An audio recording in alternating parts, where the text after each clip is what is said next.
Hello friends, welcome to SSC coaching centre. दोस्तों, reasoning के सबसे अच्छे प्रश्न लेकर के आए आपके लिए। सबसे अच्छे इसलिए कहूँगा, जो प्रश्न परीक्षा में 2 से 3 बार रिपीट हो जाए तो वो अच्छा प्रश्न होता है।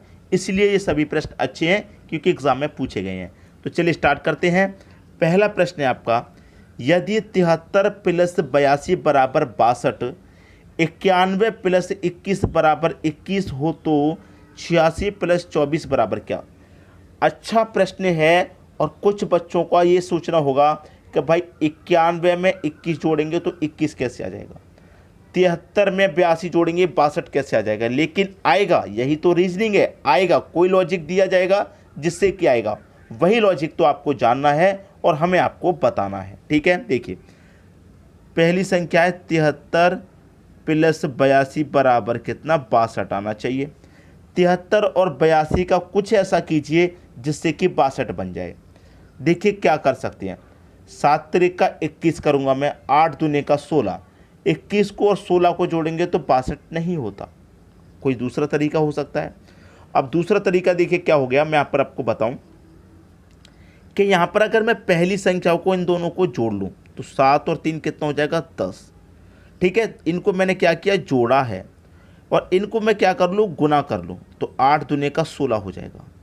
इनको जोड़िए, 10 और 16 26 होता है। लेकिन यहाँ तो 62 दे रखा है, तो इसका मतलब ये भी हमारा आंसर नहीं हुआ और ये तरीका भी गलत हो गया। अगर आप ध्यान से देखेंगे तो तरीका ये गलत नहीं है, बिल्कुल सही है। देखिए कैसे 26 आया है, अगर 26 को आप पलट के लिख दें, रिवर्स लिख दें पलट के, तो ये 62 ही तो होता है। पलट के लिखेंगे तो 6 को पहले लिख देंगे, 2 को बाद में लिख देंगे, 62 हो जाएगा। यही लॉजिक यहाँ पर लगा के देखना है। 91 प्लस 21 बराबर 21 आना चाहिए। तो मैंने पहले दोनों संख्याओं को जोड़ा है तो मैं यहाँ पर भी दोनों को जोड़ूंगा। 9 और 1 10 हो जाएगा यहाँ पर भी। ठीक है, अब यहाँ पर देखिए क्या दे रखा है आपको, 21 दे रखा है ना, तो यहाँ पर 21 है। ठीक है, बराबर 21 आना चाहिए। क्लियर, बराबर 21, ये 21 दे रखा है। तो मैंने दूसरी वाली संख्याओं को गुना किया, दोनों का इसमें मैंने क्या किया, गुना किया। तो 2 का मल्टीपल मैं 1 से कर दूंगा, 1 ही तो हो जाएगा। क्लियर है, 2 का मल्टीपल 1 से कर दूंगा भाई, 2 का मल्टीपल 1 से करूंगा तो 2 1 कम 2 आएगा, 1 नहीं 2 1 कम 2 आएगा। फिर क्या किया, मैंने दोनों को जोड़ा, 10 और 2 12 हो गया। अब रिवर्स लिखने के बाद आंसर मिला है तो इसे भी तो रिवर्स लिख देंगे, तो 2 पहले आ जाएगा, 1 बाद में 21 मिल गया। दोनों को जोड़ा, दोनों का गुना किया, तो यहाँ पर भी दोनों को जोड़ा, दोनों का गुना किया। फिर मैंने जोड़ा तो 26 आया, यहाँ जोड़ा तो 12, पलट के 62 मिला, पलट के 21 मिला। जो लॉजिक यहाँ पर है वही यहाँ पर है, वही आपको लगाना है, इसमें आंसर मिल जाएगा। 86 प्लस 24 बराबर क्या आएगा, पहली संख्याओं को जोड़ेंगे, 8 और 6 14 हो जाएगा। दूसरी वाली संख्या को गुना करेंगे, 4 दूने का 8 हो जाएगा, जोड़ लीजिए। 14 और 8 होता है आपका 22। ठीक है, अब इसको क्या करेंगे, आप पलट के लिखेंगे तो पलट के लिखने पर 2 पहले आ जाएगा और ये 2 बाद में, तब भी 22 ही रहेगा। तो 22 आपका आंसर हो गया, जो कि सी ऑप्शन में दे रखा है। उम्मीद करूंगा सभी को प्रश्न अच्छे से समझ में आ गया होगा। अब देखेंगे अगला प्रश्न। अगला प्रश्न है, 6 से बन रहा है 222, 6 से 222 बन रहा है तो 8 से क्या बनेगा। बहुत बढ़िया प्रश्न है दोस्तों, ये प्रश्न बहुत बढ़िया। 6 से 222, मैं आपको बार बार यही कहता हूं कि स्क्वायर और क्यू आपको याद होने चाहिए, तभी तो पहुंचेंगे इतनी बड़ी संख्या तक। भाई 6 के स्क्वायर के पास है ये संख्या या फिर क्यूब के पास है, स्क्वायर के पास तो नहीं है, क्यूब के पास हो सकती है। तो अगर आप 6 का यहाँ पर क्यूब करेंगे तो कितना होता है, 216 होता है। लेकिन संख्या तो 222 दे रखी है, तो 216 होता है। तो जिस संख्या का मैं क्यूब कर रहा हूँ उसी संख्या को यहाँ पर जोड़ दूंगा, तो 216 में 6 जोड़ दूंगा, ये 222 हो जाएगा। यहाँ पर 8 है तो हम 8 का क्यूब करेंगे, जैसे पहली संख्या 6 थी, 6 का क्यूब किया, 8 है तो 8 का क्यूब करेंगे। 8 का क्यूब होता है 512। जिस संख्या का क्यूब किया उसी को जोड़ा, तो यहाँ पर भी जिस संख्या का क्यूब कर रहे हैं उसको जोड़ेंगे। 8 का क्यूब कर रहे हैं तो 8 को जोड़ देंगे, तो 512 में 8 जोड़ देंगे, ये कितना हो जाएगा, ये आपका 520 हो जाएगा। यही आपका आंसर हो जाएगा 520। सी ऑप्शन बिल्कुल सही हो गया, प्रश्न का आंसर हो गया। क्लियर है। अब देखेंगे अगला प्रश्न। अगला प्रश्न है 25 17 6 38 18 8 89 16 क्वेश्चन मार्क। यहाँ पर क्वेश्चन मार्क है तो हमें एक हिंट तो मिल गई कि जैसे ये वाली संख्या आई होगी, ये वाली आई होगी, उसी तरीके से ये वाली मिलेगी। ये पहली हिंट होती है हमारी, ठीक है। नीचे वाली जगह क्वेश्चन मार्क है तो नीचे वाली संख्या यहाँ पता करके देखेंगे यहाँ भी। तो यहाँ पर नीचे वाली संख्या क्या है, 6।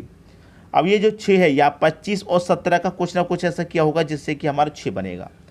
अगर मैं ये 25 और 17 को जोड़ दूंगा तो कितना हो जाएगा, 5 और 7 12 का 2 कैरी का 1, 2 और 1 3 कैरी का 1 4 हो गया, 42 हो गया जी, दोनों को जोड़ने पर 42। अब यहाँ पर मुझे 6 चाहिए तो 6 कैसे मिलेगा, अगर मैं इस 42 में 7 से डिवाइड कर दूँ तो 7 6 42 होता है, मतलब 6 बार गया, तो मुझे ये 6 मिल गया, मैं ये पहला मान सकता हूँ। तो यहाँ पर जो तरीका लगाया वही मुझे दूसरे में लगाना है। तो 38 18 को जोड़ दीजिए, 38 और 18 को जोड़ने पर 56 होता है।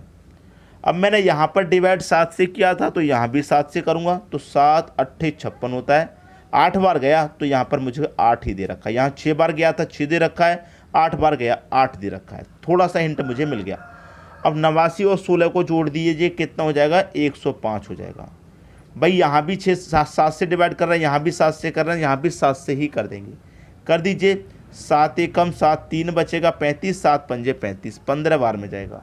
यहाँ 6 बार में गया था 6 दे रखा है, 8 बार में गया 8 दे रखा है, 15 बार में गया तो 15 यहाँ पर आ जाएगा, क्वेश्चन मार्क की जगह 15 आ जाएगा और 15 दे रखा पहले ऑप्शन में, ये प्रश्न का आंसर हो जाएगा।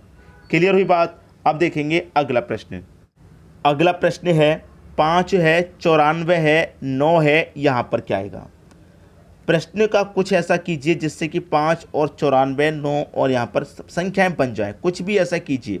और ये प्रश्न आप घर से करना चाहें तो घर से कर सकते हैं, रोक कर यहीं पर, क्योंकि बहुत अच्छा प्रश्न है, बहुत इसमें दिमाग लगाना पड़ेगा। जो बच्चों की अच्छी हाई फाई स्पीड है वही कर सकते हैं। हाई फाई स्पीड का मतलब हाई फाई प्रैक्टिस है, बार बार प्रश्नों को सॉल्व करना, वही पकड़ सकते हैं इस प्रश्न का आंसर। ठीक है, चलिए मैं बता देता हूँ। यहाँ पर 5 है, अगर मैं आप 5 को अलग अलग कर लूँ, जैसे 3 + 2 में मैं अलग अलग कर लूँ तो 3 और 2 को जोड़ने पर मुझे 5 मिलता है। ठीक है, 3 और 2 को जोड़ने पर 5 मिलता है। अब जो पहली संख्या यहाँ पर 3 है, मैं उसका स्क्वायर कर दूँ तो 3 का स्क्वायर मैं करूँगा 9 हो जाएगा, और 2 का स्क्वायर करूँगा तो 4 हो जाएगा। तो मुझे ये 94 भी मिल गया, पहली वाली संख्याओं से मिला। ठीक है, उसी तरीके से यहाँ पर जो 9 है मैं उनको भी अलग अलग कर लेता हूँ। जैसे अलग अलग मैं करूँगा तो 3 और 6 में मैंने अलग अलग कर लिया। देखिए 3 और 2 को जोड़ने से 5 मिलता है और 3 और 6 को जोड़ने से 9 मिलता है। ठीक है, अलग अलग मैंने कर लिया। अब यहाँ पर मैंने पहली संख्या का स्क्वायर किया था, दूसरी का भी स्क्वायर किया था, दूसरी संख्या मिली, तो मैं यहाँ पर भी क्या करूँगा, पहली का स्क्वायर करूँगा दूसरी का, तो 3 का स्क्वायर करूँगा 9 और 6 का स्क्वायर करूँगा तो कितना होता है भाई, 36 होता है। तो यहाँ पर क्वेश्चन मार्क की जगह 936 आएगा, और 936 कहाँ दे रखा है, 936 पहले ही ऑप्शन में। बहुत सारे बच्चे उन्हें सोचा भी नहीं होगा कि इतनी बड़ी संख्या आंसर में आएगी। 936 आंसर है आपका। ठीक है, समझ में प्रश्न आ गया, बहुत अच्छा प्रश्न था। अब देखेंगे अगला प्रश्न। अगला प्रश्न है, ऐसे प्रश्नों में बहुत सारी कन्फ्यूजन्स होती हैं, कैसे सॉल्व किया जाता है वो देख लीजिए। काफ़ी आगे पीछे जो संख्या होती हैं उस वजह से। तो सबसे पहले तरीका तो यही होता है कि पहली संख्या का पहली से रिलेशन बनाइए, दूसरी का दूसरी से। जैसे कि यहाँ पर मैं पहली संख्या का पहली से रिलेशन बनाऊँ, ये वाला ऐसे, तो डी हमारा 4 पे आता है, ये हमारा 1 पे आता है, तो 4 से 1 लिखा गया, मतलब माइनस का 3 किया गया। अब दूसरी का रिलेशन मैं दूसरी से बनाऊँ ऐसे, ये हमारा 1 पे आता है और ये हमारा 26 पे आता है, के लिए नहीं 25 पे, XYZ। जैसे कि मैं यहाँ पर लिखूँ XYZ, तो Z हमारा 26 पे आता है, ये 25 पे आता है, ये 24 पे आता है, तो Y हमारा 25 पे आता है। गलती थोड़ी हमसे हो रही है, ये कितने पर आता है, 25 पे। अब देखिए यहाँ पर ये 25 पर है और ये 1 पर है। 25 का और 1 का आप अंतर करेंगे, 25 का और 1 का अंतर करेंगे। जैसे कि यहाँ पर 25 है तो 25 के बाद मैं 1 पे जाऊँगा तो बीच में 26 आएगा, 26 को मिस कर दिया, तो 25 में 26 को मिस कर दिया, आगे 1 पर पहुँच गए, तो कितने का अंतर है यहाँ पर, 2 का अंतर है। क्लियर है, 2 का अंतर है, क्लियर है। तो यहाँ पर 2 का अंतर है तो मतलब माइनस का 2 हो रहा है, अंतर ही तो कर रहे हैं हम। अब मैं तीसरी संख्या का रिलेशन तीसरी से बनाऊंगा तो यहाँ पर भी टी, यहाँ पर भी टी, कोई अंतर नहीं है। अब चौथी वाली संख्या का चौथी से बनाइए, ये टी है हमारा, ई है और ये सी है। ई हमारा 5 पे आता है और सी हमारा 3 पर आता है। यहाँ भी मैं 5 और 3 का अंतर करके देखूँ तो 2 का अंतर हो रहा है, -2 हो रहा है। क्लियर। अब मैं इनका अंतर करूँ लास्ट वाली संख्या का लास्ट से, तो एस मेरा आता है और पी मेरा आता है। क्लियर है। एस की मैं बात करूँ तो एस हमारा 19 नंबर पे आता है, और पी की बात करूँ तो पी हमारा 16 नंबर पे आता है। तो 19 का 16 का अंतर हमारा 3 का हो जाएगा। तो यहाँ पर बात क्या है, पहले 3 का अंतर फिर 2 का अंतर, बीच वाली संख्या फिर सेम है टी और टी, फिर 2 का अंतर फिर 3 का अंतर, वही रिलेशन हमें यहाँ पर भी बनाना है। क्लियर है। देखिए मैं यहाँ पर सभी को अगर नंबरिंग कर दूँ तो समझ में आ जाएगा।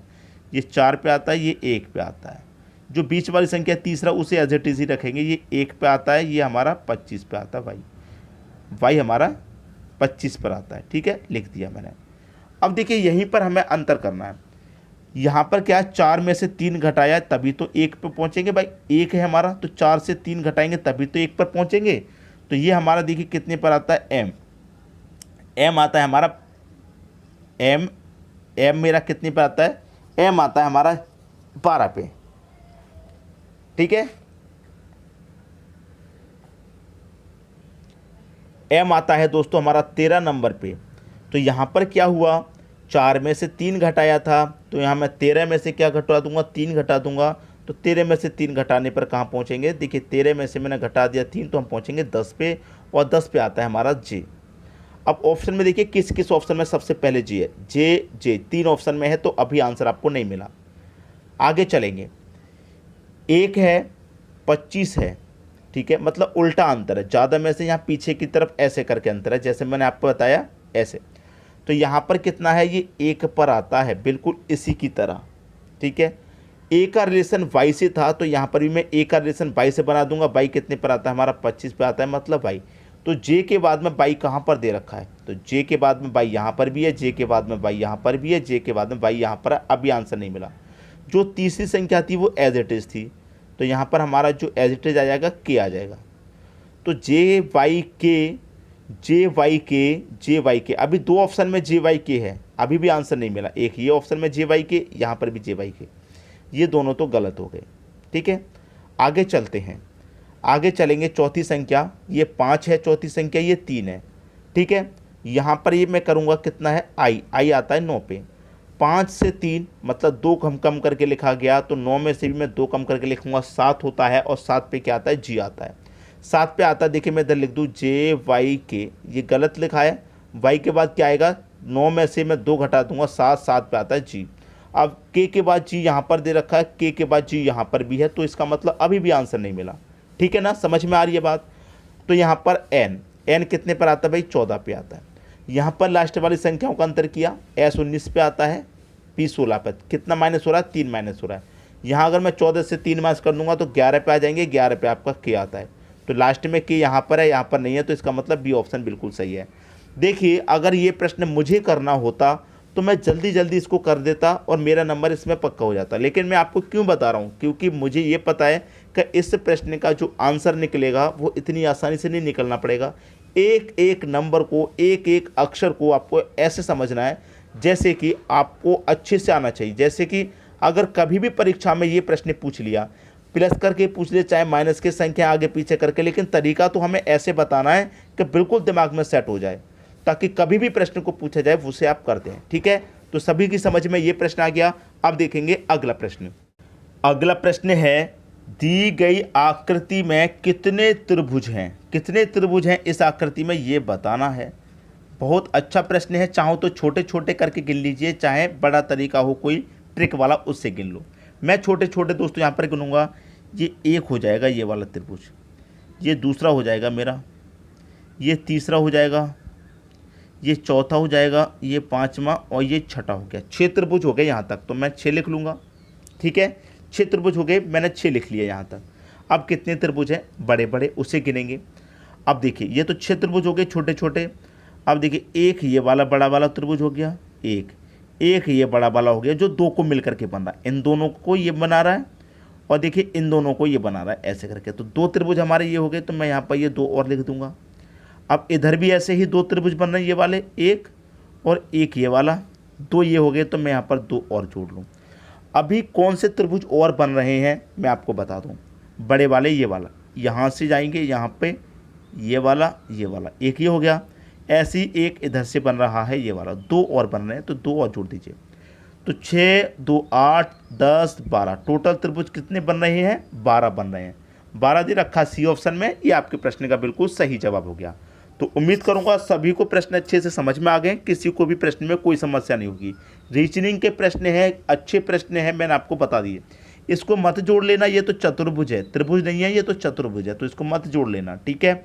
उम्मीद करूंगा सभी को वीडियो पसंद आया होगा। वीडियो देखने के लिए आपका बहुत बहुत धन्यवाद।